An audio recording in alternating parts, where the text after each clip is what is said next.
You're watching ATN, where we don't do news, we just talk entertainment. Share and subscribe. Hey guys, welcome to Entertainment Talk Nation. This is Rob. This video, we're going to do the review for the season finale of The Walking Dead. Just finished watching it.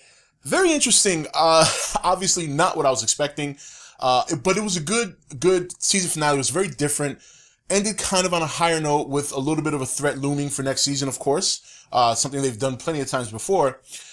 It didn't feel like an hour and a half. Anybody else? I mean, it's funny. It was a slower paced episode than I expected, yet it didn't feel like, 90 minutes, or realistically, when you cut out the commercials, more about, maybe a little over an hour. So, but it really, what it did was it closed whatever potential conflict would happen between the Alexandria residents and Rick's group. And now we see that they're going to come to an understanding. Now, Dina finally got to see just how bad things can get if you're not a little bit more aggressive than you normally should be. So, and unfortunately her husband met his demise trying to stop Pete. And when Dina looked at Rick and said, do it, and Rick didn't even think twice, man. He just turned around and popped like nothing. I was like, wow, that's badass. So let's run through this episode. A couple of highlights. First of all, I really like the whole the team between Daryl and Aaron. I think that's a good combo right there. They seem to work well together. He can hold his own. And, the Morgan thing is still confusing me. It's like, I mean, we figured they were going to show him. Obviously, now he's in the area, so we know he's caught up. It would have been nice if we would have gotten him finally together with the group, but I'm sure that's something that will happen early next year, and we don't have to wait any longer. But it was nice to see him come to Daryl and Aaron's rescue, and that scene with the zombies, that was a really, really well thought out scene in terms of how they set up the trap. Really clever. And then later on we see how they reset the trap. Incredible. So that was a very intense scene with them sitting in the car. And if not for Morgan, they probably wouldn't have made it out on time. Boy, Morgan really reminded me of like Bruce Lee. Well, I mean, where did he learn these skills? And he seems very zen right now. Like he's put together very well. I mean, he's smiling. He just seems at peace almost. It's almost like this guy's like a Buddhist monk suddenly, you know what I mean? But so that was a very good scene. Obviously the opening scene with Morgan was incredible. It was very nice. That guy came up to him with a gun and he didn't even blink an eye. I mean, he wasn't even worried. And he beat both those guys' asses, and you knew he was going to be fine. You could tell just by looking at him, he was going to be fine. But overall the episode wasn't what I was expecting. It wasn't bad. It was really different. They kind of showed you in terms of what was going on with, Father Gabriel still living with that inner conflict of what he allowed to happen to his, his people, the people that used to go to his church that he used to guide, spiritually. And, he's still dealing with that. And him and Sasha are very similar in that way. They both just are dreaded. They're dreaded. She lost her brother. She lost somebody that she was obviously falling for. He lost not only a group of people that believed in him, but he also lost somebody as well. I mean, we remember back early in the season, there was a certain someone there that meant something to him. They never really got into it in detail, which they might next year.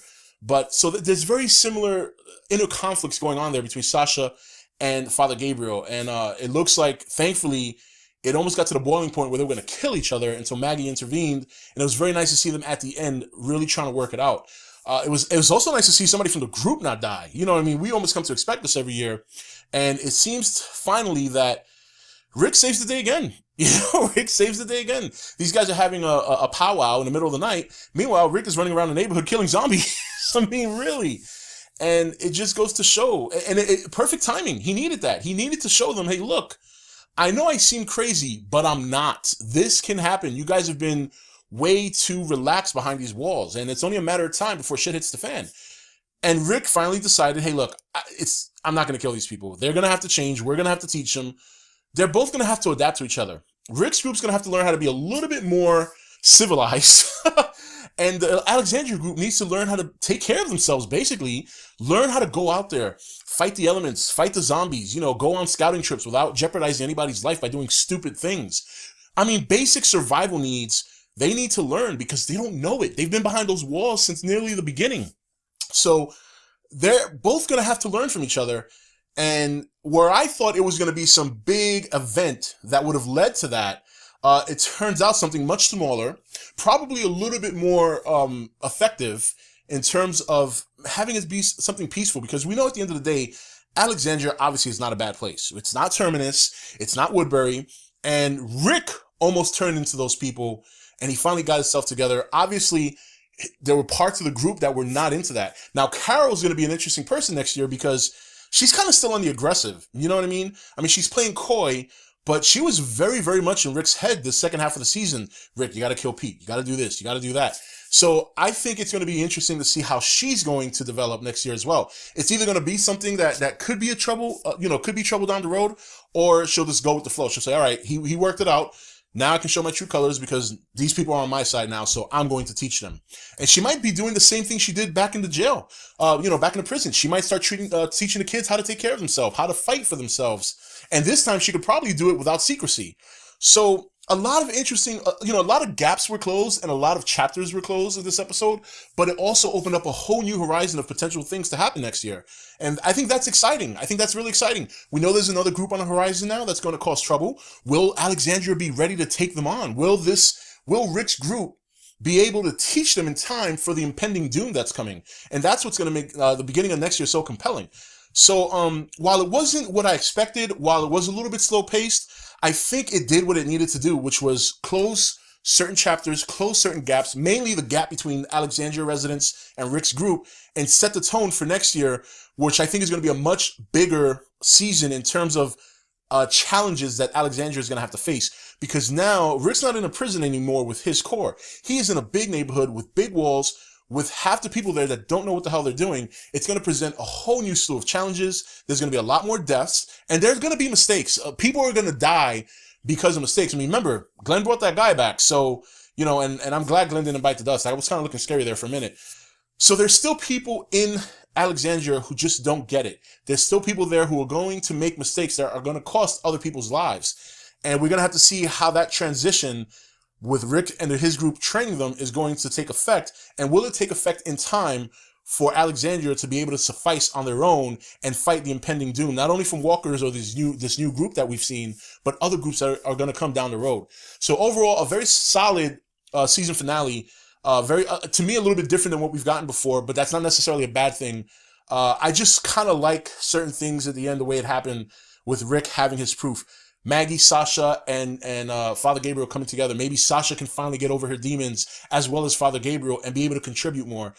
Whether or not anything's going to happen between Jesse and Rick next year. Now that Pete's out of the picture, Rick essentially saved her. He could have killed Jesse and the kids. So, a lot of good seeds were planted for next year, and that to me is what's exciting. That to me is what excited me about this episode.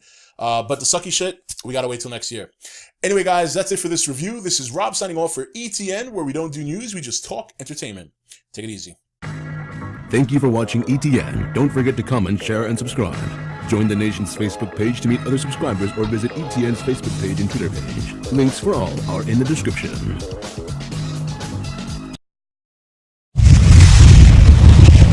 You're watching ETN, where we don't do news, we just talk entertainment. Share and subscribe.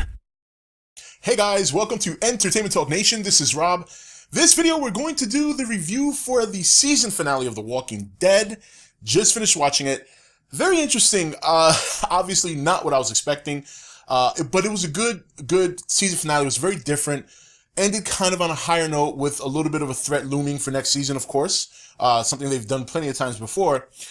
It didn't feel like an hour and a half. Anybody else? I mean, it's funny. It was a slower paced episode than I expected, yet it didn't feel like, 90 minutes, or realistically, when you cut out the commercials, more about, maybe a little over an hour.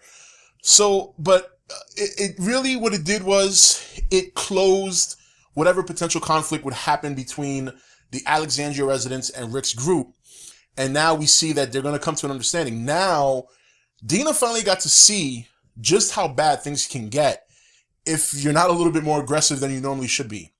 So, and unfortunately her husband met his demise trying to stop Pete